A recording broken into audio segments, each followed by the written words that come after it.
if this country goes bad, his stuff is not going to be worth very much, I can tell you. Like I say, if the ship of America sinks, we're all going down with it. You know, this idea that people can escape to New Zealand or some other place is false. If the central pillar of Western civilization, that is America, falls, the whole roof comes crashing down and there is no escape.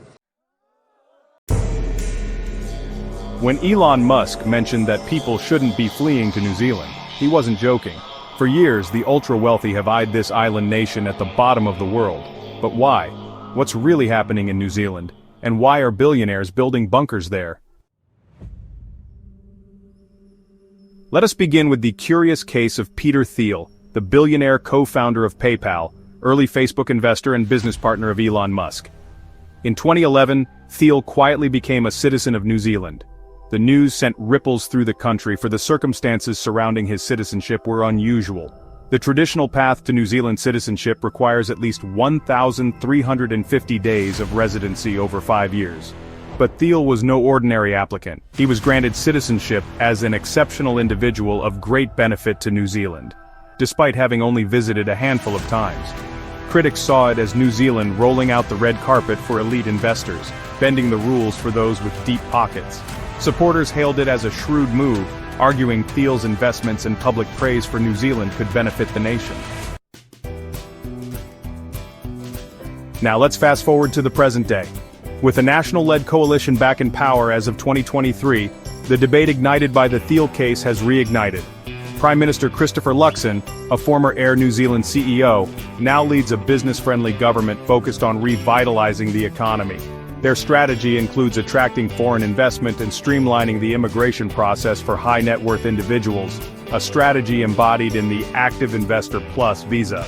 This visa program offers a fast track to residency for wealthy individuals willing to invest a minimum of 15 million New Zealand dollars into New Zealand businesses. Proponents argue it injects much-needed capital and attracts entrepreneurial talent. However, critics see it as a slippery slope towards a two-tiered society, fearing an influx of wealthy investors could price locals out of the housing market. This debate goes to the heart of what kind of country New Zealand wants to be, because it's very similar to Trump's so-called gold card, which grants someone U.S. citizenship for $5 million, paid to the government, as opposed to New Zealand granting citizenship in exchange for $15 million worth of investment into the country and local businesses. Which do you think is more reasonable, and which do you think the locals would prefer? A land of billionaires? Peter Thiel's New Zealand story is far from unique. In recent years, a growing number of high-profile, ultra-wealthy individuals have been drawn to this island nation. Take Julian Robertson, the hedge fund billionaire who established a collection of luxury lodges. Then there's James Cameron, the visionary director behind Avatar, who acquired farmland as a retreat from Hollywood. And Shania Twain, the queen of country pop, who sought refuge in a high country station near Queenstown. These properties offer more than just breathtaking views. They represent privacy, luxury, and a sense of security in an increasingly uncertain world. Most of the celebrities that live in New Zealand love the fact that they can live anonymously among the locals. And even if people know they are famous, nobody really cares. Is New Zealand a bug-out paradise? For a certain subset of the ultra-wealthy, New Zealand has become the ultimate bug-out destination. The country's isolation, once seen as a drawback, is now a sought-after feature. Its stable political system, low population density, and abundance of natural resources make it an attractive refuge. After all, who would ever drop a nuke on this little Pacific island? In 2020, The New Yorker revealed that several Silicon Valley billionaires had constructed elaborate underground shelters in New Zealand. Basically, secure underground bunkers beneath their multi-million-dollar properties. These weren't just simple basements, they were designed to withstand prolonged periods of isolation. Real estate agents in Queenstown and Wanaka reported receiving unusual requests from potential buyers: helicopter pads, fuel depots, and underground food storage facilities. While the extent of this doomsday prepping remains shrouded in secrecy, it's undeniable that New Zealand has captured the imagination of those who fear the worst is yet to come. Comparison. Life in New Zealand versus the United States. But what is it truly like to live in New Zealand? Beyond the headlines about billionaires, bunkers, and ram raids, how does it compare? The cost of living is a key consideration. While New Zealand boasts stunning scenery and a relaxed pace of life, it comes at a price. Grocery and import prices tend to be higher than in the United States. Mind you, that is before the Trump tariffs on America. If you're watching this video after April 2025, then New Zealand may actually be way cheaper to live in by now. Let us know in the comments below if our prediction was true and America is way more expensive to live in now. New Zealand is very self-sufficient and the climate is great for growing food and protein.